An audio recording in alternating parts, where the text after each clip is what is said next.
बोलिए। अस्सलाम वालेकुम। मैं Rizwan Ali Danish Azadari centre Karbala news channel से।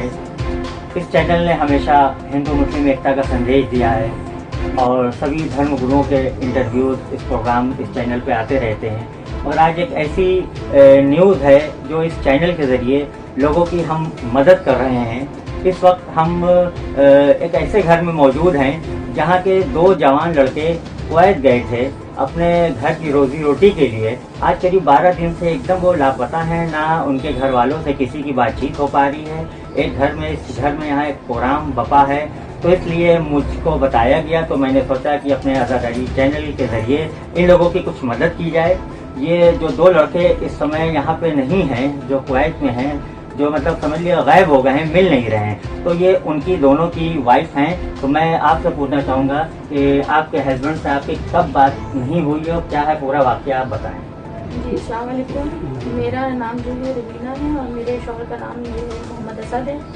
वो यहाँ से 26 अप्रैल को गए थे और मेरी मुस्तकिल उनसे बात हो रही थी, मगर अब जो है कुछ प्रॉब्लम पता नहीं क्या है। वहाँ पर ऐसी कोई बात है कि उसके 9 जून से हम लोगों की उनसे कोई बात नहीं हुई। उनके मोबाइल स्विच ऑफ जा रहे हैं, कोई भी मतलब कि इत्तला नहीं है 16 जून से अब तक की 12 दिन हो चुके हैं, कोई भी कॉल नहीं। अच्छा, ये आपको कैसे पता चला आपकी इस मसले पे, मतलब कौन मदद कर रहे हैं, कैसे आपको मालूम हुआ कि वो हसन मुर्तज़ा साहब हम लोग के हेल्प कर रहे हैं, उन्हीं के जरिए हम लोग को ये सब मालूम हुआ।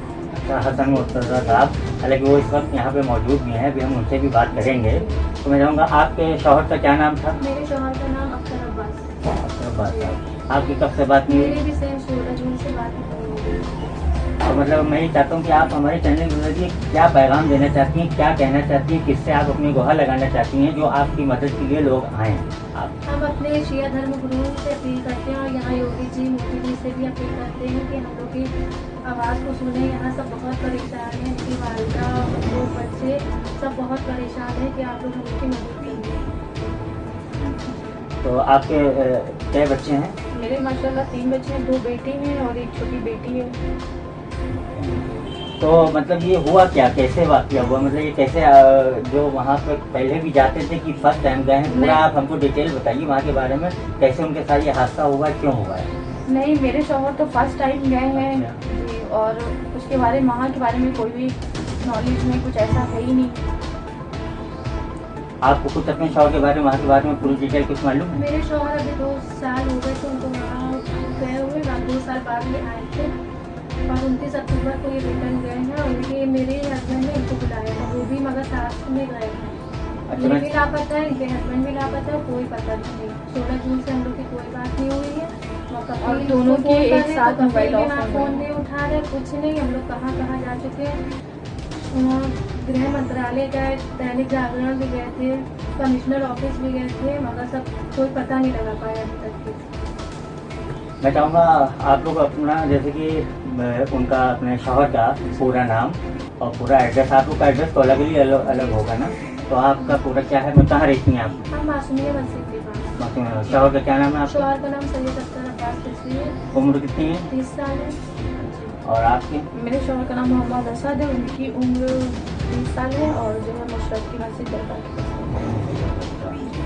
अब मैं इसी सिलसिले को आगे बढ़ाते हुए मैं चाहूँगा जनाब हसन रिजवी साहब भी आएँ, क्योंकि भाई आपने इसमें बहुत इन लोगों की मदद की है, मेहनत की है, क्योंकि आपसे बेहतर हमारे चैनल के ज़रिए लोगों को कोई नहीं बता सकता कि भाई आपको ज़्यादा मालूमात है। ये तो महिलाएं, इन लोगों को इतनी मालूमात नहीं होगी, तो मैं चाहता हूँ कि आप पूरी डिटेल में तफसील से थोड़ा सा बताएं क्या है। अस्सलाम वालेकुम भाई। जनाब दादी साहब, मुझे करीब 7 दिन पहले इनका अलीना जी का फ़ोन आया मुझे कि करीब 4:30-5 बजे मेरे पास, किस तरह की बात है। तो उससे थोड़ा जो हो सकता था वो मदद मैंने सबसे पहले मैंने कहा परेशान ना हो, घबराओ नहीं, जितना भी होगा मदद मैं करूँ। सबसे पहले मैंने कुवैत पे फ़ोन किया, कुछ लोगों को पता किया, उनसे बात हुई। कुवैत एम्बेसी जो वहाँ का कफील है, जो उनका स्पॉन्सर है मालिक, वो उसने कहा कि रिसीव नहीं करा। एक दफ़ा उसने रिसीव किया, उसने कहा, मैं अरबी में बोला मुझे अरबी, तो उसने कहा कि मैं बताता हूँ, तो उसने काट दी। आज तक वो रिसीव नहीं किया, उसके बाद कोई फ़ोन रिसीव नहीं किया। फिर मैंने राब्ता रखा इंडियन एम्बेसी को, काफ़ी मैसेज किए, मैसेज आया, फिर अपना वॉइस भेजी जो मेरे पास मौजूद है। तो मैसेज से लिख के आया कि आपके दोनों हस्बैंड लोगों को अरेस्ट कर लिया गया है और वो पुलिस स्टेशन में है। मगर उतनी ही इन्फॉर्मेशन दी, उसके बाद ये नहीं दी कि क्यों छोड़े गए, कब छोड़े गए, क्यों पकड़े गए, कोई फर्क नहीं। और यही कफील की जो उसका स्पॉन्सर है उसकी माँ से भी बात की, उसने बोला कि मैं 1 हफ्ते में छोड़ दूँगी, वापस इंडिया भेज दूँगी, मगर कोई इसका रिस्पांस सही नहीं दे रहा था। फिर मैं कल पहले भी मैं गया था, कल मैं पुलिस कमिश्नर और पुलिस जोगी जी के घर गया, इन बच्चों के सबके साथ में लेके गया रात में, उससे बात भी ऐसे। तो उन्हें एक पेपर लिए, उन्होंने कहा कि आप पहले अपने से करिए, उसके बाद जैसा भी होगा मैं इसकी पूरी मदद करूँगा। तो ऐसे तो उसके बाद हमने कहा ऐसी बात है कि चलो सीधे दैनिक जागरण ऑफिस में, वहाँ संपादक साहब मिले, उन्होंने मेरी बहुत अच्छी मदद की और बहुत ही उन्होंने मुझे सजेशन किया कि हाँ ठीक है। कल उनके प्रेस में निकाला, बाकायदा उनको फोटो निकाले और उन्होंने कहा अगर कोई मदद नहीं हुई तो मुझे फिर दोबारा आइएगा, फिर मैं इसको दिल्ली से हिंदुस्तान पूरे चैनल में चलवाऊँगा।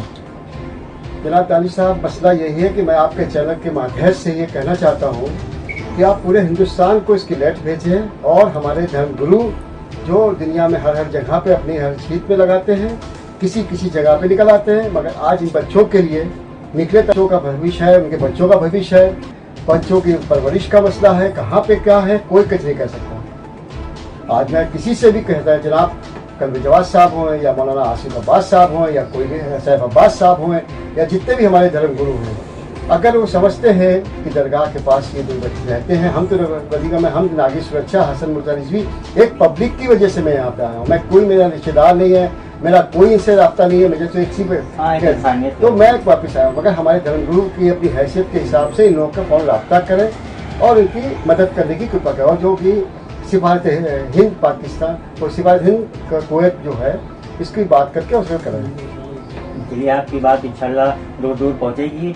और मैं चाहूँगा कि यहाँ पे उन बच्चों की यहाँ पे वालिदा भी हैं, तो 2 मिनट के लिए मैं वालिदा से भी पूछना चाहूँगा कि आप के मन पे क्या बीत रही है। वह मैं समझ सकता हूँ आपका दर्द, क्योंकि भाई आपके बच्चे जो हैं एकदम अलग हैं, आपसे दूर हैं। आप क्या कहना चाहेंगे? का चैन मेरा बच्चा जो है बाहर है, मेरा बच्चा बहुत अच्छा दारूद है, नमाज का सूम सलाद का पाबंद, बेखता वो पकड़ लिया गया। इससे पहले वो अरब भी जा चुका है, करबला भी 2 बार जा चुका है।